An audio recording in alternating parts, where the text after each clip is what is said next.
Sirens never blared, warnings were never issued. Instead, a deafening mechanical roar shattered a quiet afternoon at a prestigious state university. As three heavily modified MH-60 Black Hawk helicopters touched down on the manicured quad, elite Delta Force operators spilled out, screaming a single name: a freshman nursing student. The afternoon in the science building at Penn State University remained predictably mundane. Inside Lecture Hall C, Dr. Michael Hargrove droned on about the intricacies of the human cardiovascular system, projecting a grainy slide of the descending aorta. The room smelled faintly of floor wax and stale coffee. Freshmen sat in a state of collective lethargy, furiously typing notes or secretly scrolling through their phones. Rachel Bennett sat in the third row, her posture rigidly perfect, a stark contrast to the slouching teenagers surrounding her. Rachel was technically a freshman, though the weariness behind her sharp green eyes suggested she had lived lifetimes more than her peers. She wore a simple gray hoodie and faded jeans, her dark hair pulled back into a severe utilitarian bun. To her classmate Brooke, who sat nervously chewing a pen cap next to her, Rachel was just a quiet older student who worked grueling night shifts as a nursing assistant at Valley Memorial Hospital to pay her tuition. Rachel traced a flawless anatomical diagram of a brachial artery into her notebook. Her strokes were precise, almost mechanical. She knew the human body not from textbooks, but from the desperate blood-soaked realities she had left behind. It started as a subtle vibration. Rachel's pen paused. She felt it before she heard it. A deep, rhythmic thrumming radiated through the concrete floor, traveling up the metal legs of her desk. The surface of her black coffee, resting in a paper cup, began to tremble, forming concentric, vibrating rings. Brooke sighed, looking up from her laptop. "Is there a train passing or something? The whole building is shaking." Rachel didn't answer. Her eyes darted toward the massive floor-to-ceiling windows on the left side of the lecture hall that overlooked the university central quad. The low thrum rapidly escalated into a deafening, chest-rattling roar. It was a sound Rachel recognized instantly. The acoustic signature of twin General Electric T700 turboshaft engines. Before Dr. Hargrove could even stop his lecture to ask what the noise was, the sky outside the windows darkened. A massive shadow fell over the lecture hall. Panic erupted as the windows violently rattled against their frames. Students shrieked, covering their ears. Dr. Hargrove dropped his laser pointer, stumbling backward as three heavily modified matte black MH-60M Black Hawk helicopters descended directly onto the campus quad. The rotor wash was catastrophic. Bicycles were hurled across the grass like toys. Heavy oak branches snapped. Promotional tents from a fraternity bake sale were pulverized into flying shrapnel. The helicopters did not even fully touch the ground. They hovered inches above the turf in a flawless, aggressive, tactical formation. "Everybody get down!" Dr. Hargrove yelled, diving behind his podium, clearly terrified that this was an active shooter situation or a terrorist attack. Students scrambled under their desks, sobbing and clutching their backpacks. Brooke was hyperventilating, curled into a tight ball on the floor. Rachel was the only one who remained seated. She slowly closed her notebook, capping her pen with a quiet click. Her heart rate, which should have been skyrocketing, settled into a slow, cold rhythm. She knew exactly what this was. You did not deploy Tier 1 operators to a civilian college campus unless the world was ending, or unless they needed a ghost to come back to life. Down on the quad, the side doors of the Blackhawk slid open. Men in full combat gear, Cry Precision multicam, heavily loaded plate carriers, panoramic night vision goggles flipped up on high-cut ballistic helmets, leapt out. They carried suppressed HK-416 assault rifles. There were no police insignias, no FBI windbreakers, just the sterile, terrifying anonymity of the United States military's most elite and secretive counterterrorism unit, Delta Force. Through the glass, Rachel watched them move. They didn't run wildly. They flowed like water around obstacles, cutting the angles of the building with terrifying precision.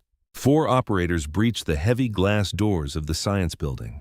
Moments later, the heavy oak doors of Lecture Hall C were kicked open with a force that shattered the wooden frame. 4 giants swarmed the room, their rifles at the low ready, laser sights cutting through the dust dancing in the projector light.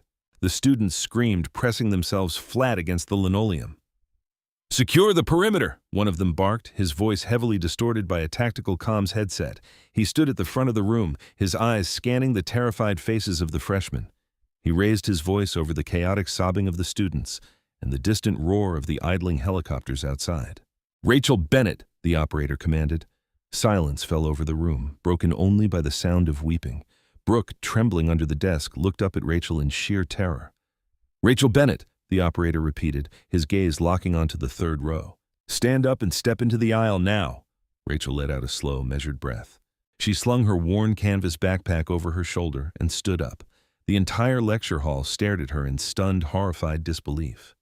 This quiet, unassuming nursing student who brought homemade muffins to study groups was suddenly the focal point of a heavily armed military raid. "Rachel, what did you do?" Brooke whispered, tears streaming down her face. "Take notes for me," Rachel replied softly, her voice completely devoid of fear. She walked down the carpeted steps, her hands resting casually at her sides. She did not raise them in surrender, and the operators did not demand it. As she reached the front of the room, the lead operator lowered his weapon. He didn't reach for zip ties or handcuffs. Instead, his posture shifted from aggressive dominance to rigid respect. "Captain Kessler," Rachel said, looking the massive, heavily bearded man dead in the eye. Captain Ryan Kessler, a veteran Delta Force team leader, nodded once. "It's been a long time, Specialist. We need to go, now." "I'm a civilian, Ryan. I'm a freshman." "Not today you weren't," Kessler replied grimly, turning on his heel. "We have a bird waiting. Move." The walk from the lecture hall to the awaiting Blackhawk was a blur of chaos to the onlookers, but to Rachel it was a sudden, jarring return to a life she thought she had buried in the desert sands of Yemen. Campus police had finally arrived on the periphery, their cruisers' sirens wailing uselessly as they watched the military tear up their pristine lawn. They did not dare approach the perimeter established by the Delta operators. Kessler guided Rachel toward the lead chopper. The rotor wash battered them, whipping Rachel's dark hair furiously around her face. A crew chief reached out a gloved hand, pulling her up into the Spartan metallic belly of the aircraft. Kessler climbed in right behind her, sliding the heavy door shut, instantly cutting the deafening roar of the engines down to a loud, manageable hum. The helicopter pitched upward violently, banking hard to the south, leaving Penn State University and Rachel's carefully constructed civilian life rapidly shrinking below. Kessler tossed her a noise-canceling headset. She slipped it on, the familiar weight and smell of aviation fuel triggering a cascade of suppressed memories. "You blew my cover, Ryan," Rachel said through the microphone, her tone icy. "I had worked hard to disappear. I had a life. I had anatomy midterms coming up." "Your midterms do not matter anymore, Rachel," Kessler replied, pulling up a ruggedized Panasonic Toughbook and balancing it on his knee. "And we didn't blow your cover. Palantir Technologies flagged your location when a ghost from your past resurfaced on the dark web. The Pentagon did not even know you were alive until Palantir's algorithms matched a facial recognition ping from a traffic camera outside Valley Memorial Hospital to your old classified file." Rachel crossed her arms, leaning back against the vibrating canvas seat. "I was an attached combat trauma nurse for Constellus Group, a contractor. My contract ended when the mission in Yemen went sideways. I owe the Department of Defense absolutely nothing." "This is not about DoD policy," Kessler said, his jaw tightening. He tapped a few keys on his laptop and swiveled the screen toward her. "This is about Kevin Riley." The blood drained from Rachel's face.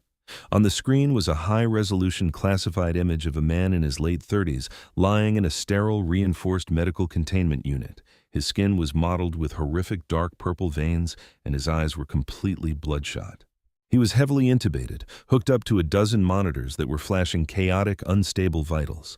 Kevin Riley, CIA, Special Activities Center, the man she had pulled from a burning safe house in Yemen. "He's alive?" Rachel whispered, genuine shock piercing her stoic exterior. "That's impossible."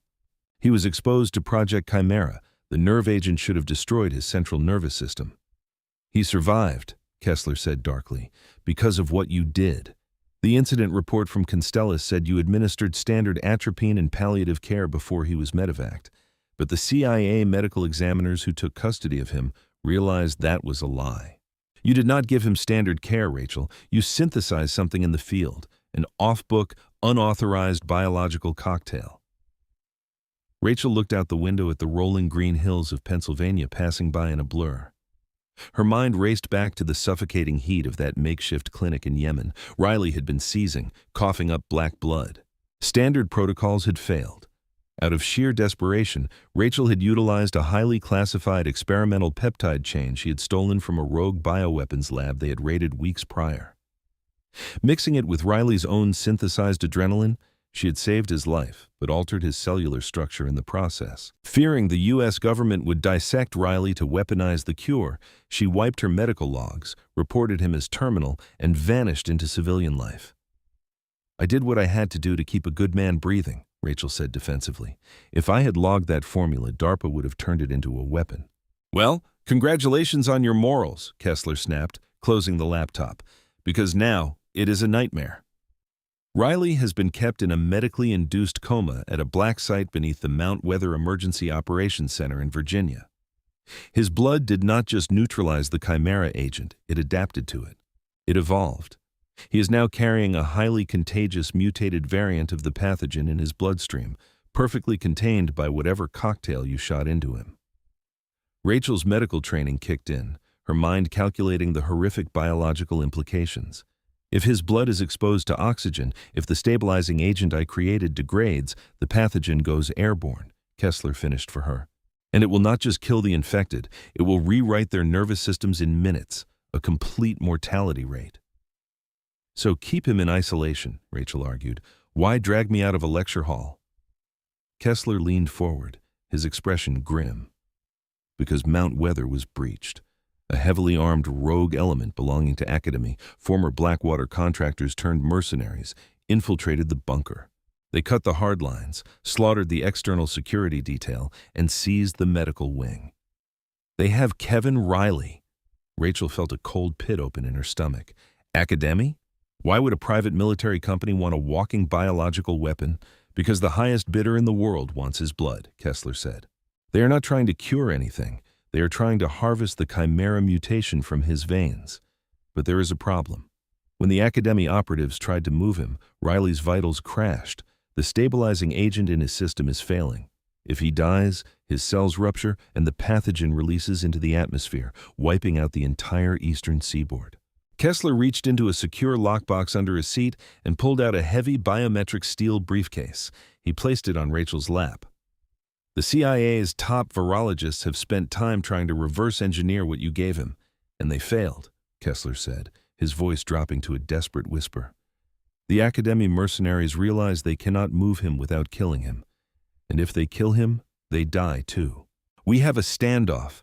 Delta is prepping to breach the facility, but if a single stray bullet hits Riley or if his heart stops, we all burn." Rachel stared at the steel briefcase. She knew what he was asking. "We need the formula, Rachel," Kessler pleaded. "We need you to synthesize the stabilizer, go into that bunker with my team, and administer it to Riley so we can extract him safely before the mercenaries figure out how to harvest him." Rachel looked away from the briefcase and met the hardened gaze of the Delta Force commander. She was a freshman nursing student, making minimum wage drawing blood at a local clinic. But beneath the gray hoodie and the innocent disguise, she was the architect of a biological miracle. "Give me a pen," Rachel said coldly, "and a secure satellite line to the CDC. If I'm going back into the fire, we are doing this my way." During the flight from Pennsylvania to the Blue Ridge Mountains of Virginia, Rachel performed excruciating high-stakes chemistry inside a vibrating metal tube hurtling through the sky. Kessler had kept his word. The biometric briefcase he handed her was a portable, state-of-the-art biological synthesis kit, complete with a microcentrifuge, secured vials of synthetic adrenaline, and a direct encrypted satellite uplink to a Level 4 biolab at the Centers for Disease Control and Prevention in Atlanta. Through a headset, Rachel dictated a series of highly classified compound structures to Dr. Patrick Donnelly, the CDC's lead virologist, confirming the exact molarity needed to stabilize the Chimera mutation. "You are playing with fire, Rachel," Dr. Donnelly's voice crackled through the comms, a harsh whisper of disbelief. "Adding a synthetic peptide to a mutated nerve agent is not medicine, it is alchemy. If your base calculations are off by even a fraction of a milligram, you will trigger an accelerated cellular rupture. He will burst from the inside out. Then, Let's hope I paid attention in organic chemistry, Rachel replied flatly. Her hands remained perfectly steady as she drew a pale blue liquid into a specialized high-pressure auto-injector. She capped the syringe and slotted it into a reinforced protective case. The stabilizer is ready. The Black Hawk banked sharply, descending toward the heavily forested ridge near Bluemont, Virginia. Below them, hidden beneath hundreds of feet of solid granite, was the Mount Weather Emergency Operations Center, the U.S. government's ultimate fallback bunker, designed to house the president during a nuclear holocaust. Now, it was a tomb. The helicopter flared, touching down violently in a secure staging area just outside the facility's primary blast doors. 24 heavily armed federal agents from the FBI's hostage rescue team had established a perimeter, completely outgunned and outmaneuvered by the Academy mercenaries entrenched inside. Rachel stepped off the bird, the heavy Kevlar vest pulling at her shoulders. She was instantly surrounded by Kessler and his Alpha team, 4 hulking operators known only by their call signs: Ghost, Bishop, Sandman, and Kodiak. "Sit rep," Kessler demanded, approaching a frantic FBI tactician leaning over the hood of a reinforced SUV. "They have welded the secondary blast door shut from the inside," the FBI agent reported, wiping sweat from his brow. "Thermal imaging shows hostiles holding the medical wing on sub-level 4. They have tapped into the bunker's closed-circuit cameras. If we try to blow the doors, they will know we are coming, and they have threatened to execute the package." "They will not shoot Riley," Rachel interjected, stepping up to the map. "If he dies, the pathogen goes airborne. They know that." "They might not shoot him, but they will shoot you, ma'am," the FBI agent said, eyeing her gray college hoodie poking out from beneath the tactical vest. "Who the hell are you?" "She's the only reason anyone on this mountain is going to live to see tomorrow," Kessler growled, cutting him off. "We are not going through the doors. Bishop, what is the status on the ventilation shafts?" "Tight squeeze, boss," Bishop, a sniper with cold, calculating eyes, replied. "But we found a redundant air intake shaft that feeds directly into the sub-level 4 utility corridor. It bypasses their barricades. That is our way in," Kessler said. He turned to Rachel. "Stay in the middle of the stack. Do not speak. Do not deviate. When we breach the medbay, you will have seconds to administer that stabilizer to Riley before the room turns into a slaughterhouse." The insertion was a masterclass in lethal stealth. Kessler's team utilized cutting torches to bypass the exterior intake grates, plunging into the pitch-black ventilation network of Mount Weather. Rachel crawled behind Sandman, the metallic taste of dust and stale air filling her lungs. Her knees bruised against the corrugated steel, but she pushed forward, her hand gripping the protective case holding the auto-injector as if it were a holy relic. They dropped down into a dimly lit utility corridor on sub-level 4. The silence was suffocating, broken only by the distant rhythmic hum of the bunker's backup generators. Kessler raised a fist. The team froze. Down the hall, heavy boots echoed against the concrete. 2 Academy mercenaries, clad in urban digital camo and carrying suppressed P90 submachine guns, were patrolling the corridor. Before Rachel could even blink, Ghost and Kodiak moved. It was terrifyingly silent. 2 muffled thwips from silent sidearms, and the mercenaries crumpled to the floor, instantly neutralized. "Clear," Ghost whispered. They stacked up outside the heavy reinforced steel door of the medical wing. Through a reinforced glass viewport, Rachel could see into the room. It was a sterile nightmare. Kevin Riley lay strapped to a specialized negative pressure gurney in the center of the room. He looked worse than the photo. His skin was gray, his veins bulging and dark, pulsating with the toxic chimera mutation. The monitors surrounding him were shrieking, painting a grim picture of a man on the verge of total organ failure. Surrounding the bed were heavily armed mercenaries. Standing at the head of the bed, barking orders at a terrified captive government medic, was a man Rachel recognized instantly. Derek Vance, a former Delta Force operator who had gone rogue and founded his own black ops contracting firm under the Academy umbrella. He was ruthless, brilliant, and directly responsible for the massacre in Yemen that had forced Rachel into hiding. "His blood pressure is bottoming out," the captive medic cried, his hands shaking. "The containment seals will not hold if his temperature spikes again." "Keep him alive," Derek roared, pressing the barrel of his pistol against the medic's temple. "I do not care if you have to manually pump his heart. When my team arrives with the containment rig, I will peel your skin off." Rachel's breath hitched. Derek did not just want to sell the virus. He was trying to extract Riley whole. Kessler looked at Rachel, his eyes hard behind his goggles. He held up 3 fingers. 3 seconds to breach. He counted down. 2, 1. A shaped C4 charge vaporized the magnetic lock on the heavy steel door. The breach was an explosion of orchestrated violence. Captain Kessler's Alpha team flooded Sub-Level 4's medical bay like a tidal wave of shadows. Stun grenades detonated, washing the sterile room in blinding white light and a deafening concussive shockwave. Gunfire immediately followed. Sharp, precise cracks from Delta's suppressed HK-416s cutting through the frantic wild bursts of the entrenched Academy mercenaries. Rachel hit the linoleum floor hard, scrambling behind a row of heavy stainless steel surgical cabinets. Hot brass casings rained down on her back. Through the chaos of drifting smoke and intersecting laser sights, she locked her eyes on Kevin Riley. He was strapped to a negative pressure gurney in the center of the room, violently seizing. 2 mercenaries dropped instantly, their ceramic plates shattered by armor-piercing rounds. But Derek Vance, the rogue operator who had orchestrated the siege, was too fast. As the flashbangs went off, he vaulted behind Riley's gurney, dragging a terrified captive government medic into the line of fire as a human shield. "Hold your fire!" Derek screamed, pressing the hot muzzle of his pistol directly against Riley's oxygen tube. "I will blow his airway wide open. The chimera pathogen hits the ventilation system." Kessler raised a single gloved fist.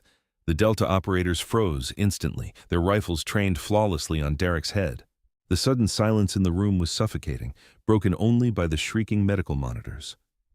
"You have no extraction, Vance," Kessler said, his voice deadly and calm. "HRT locked down the surface." "I do not need the surface," Derek sneered, his chest heaving. "I just need his blood." From her vantage point on the floor, Rachel noticed something terrifying. Derek was sweating profusely. His left hand, gripping the edge of the gurney, trembled uncontrollably. Dark, spiderweb-like veins crept up his exposed wrist, glowing an angry, necrotic purple under the fluorescent lights. "He is infected," Rachel realized, her heart pounding against her ribs. He caught a micro-tear in the containment field during the initial breach. Derek was not trying to sell the mutation to the highest bidder anymore. He was dying, and he genuinely thought Riley's blood was the cure. Rachel stood up, stepping out from the safety of the cabinets. "Get back down," Kessler hissed through his tactical comms. "You are making a catastrophic mistake, Derek," Rachel said, her voice cutting through the tension with clinical, icy authority. Derek blinked, his gun wavering as he recognized the young woman standing in the gray Penn State University hoodie. "Rachel Bennett, the ghost from Yemen. I should have known they would drag you down here to fix this. You are showing early-stage neurodegeneration," Rachel continued, taking a slow, measured step forward. "Tremors, diaphoresis. The vascular necrosis in your wrist indicates exposure. You are dead, Derek. Soon, your brainstem liquefies." "Shut up!" Derek barked, his finger whitening on the trigger. "His blood stabilized the pathogen. It will save me." "His blood did not stabilize anything," Rachel lied, elevating her voice to project absolute certainty. "It is the synthesized peptide chain in his bone marrow. If you inject his raw blood into your system, the secondary mutation will trigger a hyperimmune response. Your blood will literally boil inside your veins." Derek hesitated. He was a brilliant, ruthless killer, but he was no virologist. Doubt clouded his panicked eyes. "I have the stabilizer," Rachel said, raising the heavy metallic auto-injector into the air for him to see. "It halts the necrosis, but I need to administer it to Riley first to stop the airborne release. If you shoot him, the pathogen mutates, and this syringe becomes totally useless to both of us." It was a massive, calculated bluff. The syringe only contained enough for a single dose. Derek slowly lowered his weapon from Riley's airway, pointing it directly at Rachel's chest. "Do it, but if you try anything, I put a hollow point through your heart." Rachel stepped up to the gurney. Riley's monitor shrieked a continuous, terrifying flatline tone. His heart was rapidly failing. She uncapped the auto-injector, revealing a thick, terrifyingly long gauge needle. She quickly located the 4th intercostal space on Riley's chest. "Clear," Rachel whispered. She slammed the needle deep into Riley's chest cavity and hit the plunge release. The high-pressure mechanism fired the blue synthetic peptide directly into the CIA agent's failing heart. Riley violently arched off the metal table in a massive, horrific convulsion. Derek stumbled backward, momentarily stunned by the violent biological reaction. It was the only opening Ryan Kessler needed.